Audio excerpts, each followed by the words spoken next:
My name is Mark, and for a long time I believed I had the perfect marriage. I met Sarah when I was 27, and from the first moment, I knew she was different. She had a warm smile, the kind of smile that made a whole room brighter. She was smart, ambitious, and full of energy. I was quieter, more reserved, but she pulled me out of my shell. We started dating quickly after meeting at a friend's birthday party. Sarah had a way of making everything feel exciting. Even a simple walk in the park felt like an adventure when she was with me. Within 2 years, I asked her to marry me. She said yes with tears in her eyes, and I thought my life was complete. Our wedding was small but beautiful. Family and close friends surrounded us as we promised to love and respect each other for the rest of our lives. I remember holding her hand and thinking, this is it. This is the woman I'll grow old with.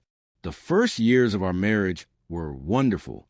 We bought a little house, nothing too fancy, but it was ours. On weekends, we would paint the walls together, argue playfully about furniture choices, and laugh when we messed up a project. Sarah loved cooking new recipes, and I loved eating them, even when they didn't turn out quite right. We weren't rich, but we were happy. Sarah worked in marketing, and I worked in finance. Our jobs kept us busy, but we always made time for each other. We had Friday night movie traditions, Sunday morning breakfasts, and long evening walks. Those little routines gave me comfort. They reminded me that no matter how stressful life got, I had a partner waiting for me at home. I admired Sarah's passion for her career. She was always full of ideas, always working hard to impress her boss. I encouraged her, telling her how proud I was of everything she achieved. She would come home with stories about the office, and I would listen carefully, nodding and asking questions. She often talked about her colleagues, describing the different personalities, the office politics, and the funny things that happened during the day. It was during one of these conversations that I first heard about Jason. Jason's the funniest guy in the office, she said one evening while we ate dinner. He keeps everyone's spirits up during stressful times. Honestly, I don't know how I'd survive work without him. I smiled at the way she laughed while telling the story. Sounds like a good friend, I said casually. Yeah, she nodded. He's like my work bestie. At that moment, I didn't think much of it. Everyone has friends at work. I had a few colleagues I enjoyed talking to as well. I trusted Sarah completely, so I saw no harm in it. In fact, I felt glad she had someone to support her at the office. Life continued smoothly. We traveled when we could, short trips to the mountains or weekends at the beach. We celebrated anniversaries with candlelight dinners. We even talked about starting a family soon. I pictured us raising kids in our little house, filling the rooms with laughter and love. I truly believed nothing could shake the foundation of what we had built together. If someone had told me then that a simple word like work bestie would one day shatter our marriage, I would have laughed. But life has a way of surprising you, and not always in the ways you hope. Back then, I thought Sarah and I were unbreakable. I thought our love could survive anything. I was wrong. At first, Sarah's work bestie didn't bother me. I thought it was just a funny nickname, nothing serious. She had always been social and friendly, and I trusted her. But slowly, little things started to change. Sarah began bringing up Jason in more and more conversations. Jason had the best idea for our campaign today, she'd say while we ate dinner. Or, Jason told the funniest joke in the meeting. I laughed so hard I almost cried. I listened, nodded, and smiled. But after a while, it felt like every story from her day included him. I noticed she rarely talked about anyone else at work anymore. Then the comparisons began. Jason always remembers everyone's birthdays, she said once, glancing at me. Another time, when I forgot to take out the trash, she sighed and muttered, Jason's so organized. His wife must be lucky. I laughed it off at first, but deep inside, the word stung. I wanted to be the man she admired, not the one she compared unfavorably to someone else. Soon, her phone became another red flag. Sarah used to leave her phone on the counter without caring. Now, she kept it close, face down, even when we were watching TV. Sometimes she would burst out laughing at a message, and when I asked what was so funny, she would shrug and say, Oh, it's just Jason. Our date nights started disappearing. Friday nights used to be sacred, pizza, movies, and laughter. But suddenly, she had team dinners or late meetings on Fridays. When I suggested rescheduling, she'd sigh, "Mark, it's work. You wouldn't understand." The truth was, I did understand. I understood that work was slowly stealing her attention from me. Or maybe it wasn't work at all. Maybe it was Jason. Her wardrobe also began to change. Sarah had always dressed nicely for the office, but now it was different. She spent more time in front of the mirror, bought new dresses, styled her hair more carefully. One morning I joked, "Who are you getting all dressed up for?" She laughed and said, "Don't be silly. I just want to look professional." But the way her cheeks turned red told me more than her words did. Social media made it worse. One day, while scrolling, I saw a picture Sarah had posted with Jason and a group of coworkers. She stood close to him, smiling brightly with the caption, "Work Bestie keeps me sane," followed by a heart emoji. The comments under the post were teasing. "Careful, Mark, you got competition?" And "You two look cute together." I felt embarrassed, almost humiliated, reading those words. I wanted to comment, to defend myself, to remind everyone that she was my wife. But I stayed silent, hoping it was harmless, hoping I was overthinking. Still, a knot grew tighter in my chest each day. I began to see less of the woman I had married and more of someone who seemed to be living a double life. One at home with me and one at work with Jason. I told myself to be patient, to trust her. But patience has limits. And trust, once shaken, is hard to rebuild. I didn't know it yet, but these small shifts were leading us towards something much bigger, something I couldn't ignore forever. As months passed, the distance between Sarah and me grew wider.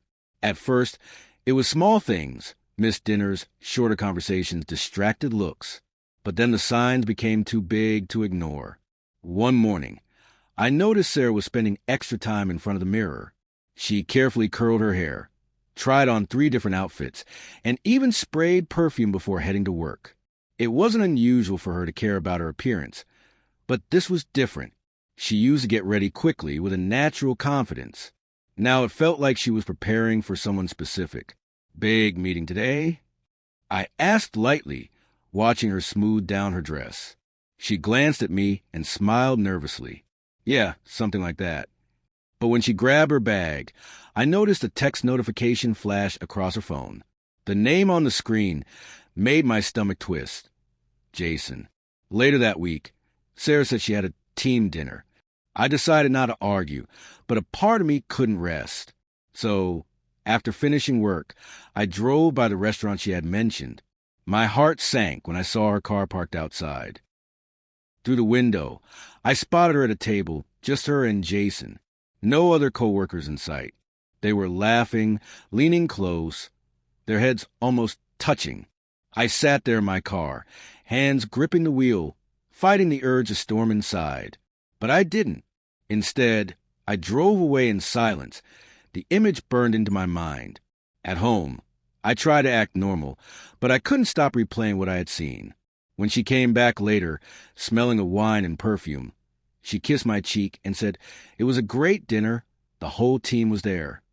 I swallowed my anger and nodded, but inside, something cracked.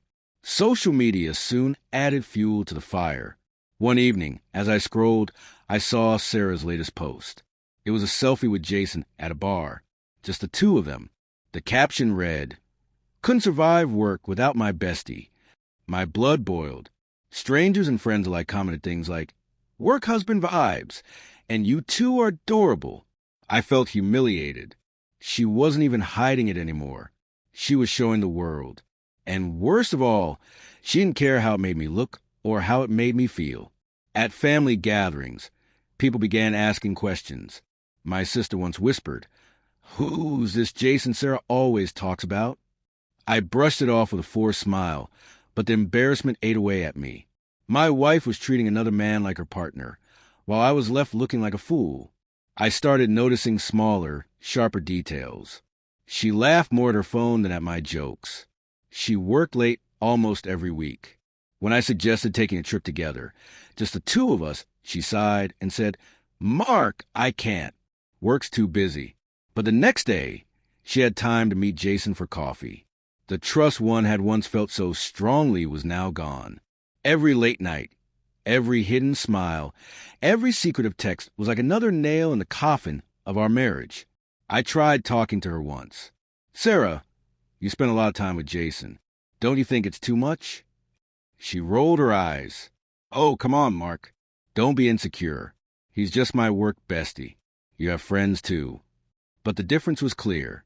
I didn't post pictures holding hands with my friends. I didn't cancel date nights for them. I didn't compare Sarah to them. That was when I realized betrayal isn't always physical. Sometimes it's emotional, and emotional betrayal cuts just as deep. The red flags were everywhere now, and deep down, I knew what was coming. The night everything changed started out ordinary. I came home from work, cooked myself dinner, and sat down to watch TV. Sarah had told me she'd be out late again for another work event. By now, that excuse had become a routine, one I no longer believed. I was scrolling through my phone when I saw it. Sarah had posted a picture on social media. It was just her and Jason, sitting close together at a bar, drinks in their hands, laughing like a couple on a date. The caption read, "Couldn't survive work without my bestie." That heart emoji felt like a knife in my chest. My hands shook as I stared at the picture. The comments were full of teasing. "Work husband and wife. You two look so cute." Nobody seemed to remember or care that she was already married. I sat there for a long time, staring at the screen, anger boiling inside me. And then something inside me snapped. For weeks, I had swallowed my doubts. I had told myself to trust her, to be patient. I had hoped she would realize what she was doing to us. But this public display of disrespect was a final straw. Without thinking, I typed a comment under her post. "Divorce papers on the table." The words were short, sharp, and final. My heart raced as I pressed post. Almost immediately, notifications started buzzing. Friends, family, even co-workers saw it. Sarah hadn't just embarrassed me in private anymore. She had embarrassed our marriage in public, and I had chosen to answer in the same place. She had humiliated me. Not long after, my phone rang. It was Sarah. I didn't answer. She called again, and again. Finally, she sent a message. "What are you doing? Delete that comment right now." I didn't reply. When she got home later, the front door slammed shut. She stormed into the living room, her face red with anger. "How could you embarrass me like that?" she shouted. I stood up slowly, my hands steady even though my heart was racing. "Embarrass you? Sarah, do you hear yourself? You've been embarrassing me for months. Posting pictures with him, calling him your bestie, acting like he's your partner instead of me. And you're worried about your image?" She froze for a moment, caught off guard by my calm tone. Then she crossed her arms. "Jason is just a friend. You're being paranoid and insecure." I shook my head. "No, Sarah. Friends don't replace date nights. Friends don't get heart emojis while your husband waits at home. Friends don't make you hide your phone or lie about dinners. You've already crossed the line." Her eyes filled with tears, but I couldn't tell if they were from guilt or anger. "So you're really going to throw away our marriage over this?" I walked over to the dining table and picked up a folder I had placed there days earlier. I opened it and laid out the papers. Divorce papers. Her hand covered her mouth as she stared at them. You were planning this?" "Yes," I said firmly. "I've been watching you slip away from me for months. And I won't sit here and beg for scraps of attention while you give your heart to someone else. Whether you admit it or not, you already chose him over me." For the first time, she didn't have an answer. She sat down, her shoulders shaking, tears streaming down her face. I wanted to feel sorry for her. I wanted to remember the woman I fell in love with, the woman I had promised forever to. But all I could see was the distance she had created, the respect she had taken away, the marriage she had abandoned. "Mark, please," she whispered. "We can fix this. I'll stop talking to Jason. I shook my head. It's too late. Respect doesn't come with conditions. If I have to beg for it, it's not real. Silence filled the room. For the first time, I felt a strange calmness. The pain was still there, but underneath it was something stronger, clarity. That night, the marriage I once thought was unbreakable finally broke. And it wasn't my doing. She had shattered it long before I signed those papers. The morning after our confrontation, the house felt colder than ever. Sarah barely spoke. She sat at the kitchen table, her eyes red from crying, while I packed a small bag. I didn't need to take much, just enough to get me through the next few days. What I needed most was space. As I picked up my car keys, Sarah whispered, "So this is it?" I looked at her for a long moment. Part of me wanted to rewind time, to go back to when we laughed while painting the walls of our first house, or when Friday nights were ours alone. But I couldn't. Those memories belonged to the past, and the woman in front of me wasn't the same person anymore. "This is it," I said quietly. "I can't live in a marriage where I'm second place." I left the keys to the house on the counter and walked out. For the first time in months, I felt strangely free. The weight I had been carrying, the doubts, the humiliation, the anger, began to lift. The next weeks were difficult. Friends and family reached out, some in shock, others saying they weren't surprised. A few admitted they had seen the warning signs long before I did. That hurt, but it also confirmed what I already knew. My trust had been broken, and there was no repairing it. Sarah tried contacting me at first. She sent long messages, promising to change, swearing that Jason meant nothing. But her words rang hollow. If he truly meant nothing, then why had she risked everything for him? I didn't respond. Instead, I focused on myself. I went for long runs, visited my parents, spent time with friends I had neglected during the chaos of my marriage. Slowly, I began to feel like myself again. One evening, I sat outside watching the sunset. For the first time, I realized I wasn't angry anymore. The sadness was still there, yes, but it was softer now, easier to carry. I understood something important. Letting go doesn't mean forgetting. It means choosing peace over pain. Sarah called him her work bestie. Maybe in her mind, it was harmless. But to me, it was the wedge that split us apart. Emotional betrayal can be just as powerful as physical betrayal. And once respect is gone, love cannot survive. Filing for divorce wasn't just an ending. It was also a beginning, a chance to rebuild, to heal, to create a future without lies or comparisons. I don't know where Sarah and Jason are now. And honestly, I don't care. My story with her is over. All I know is this. I walked away with my dignity intact. I closed a chapter that no longer served me, and I opened a door to a new life. And though it hurt, I finally understood something powerful. Sometimes the bravest thing you can do is to let go.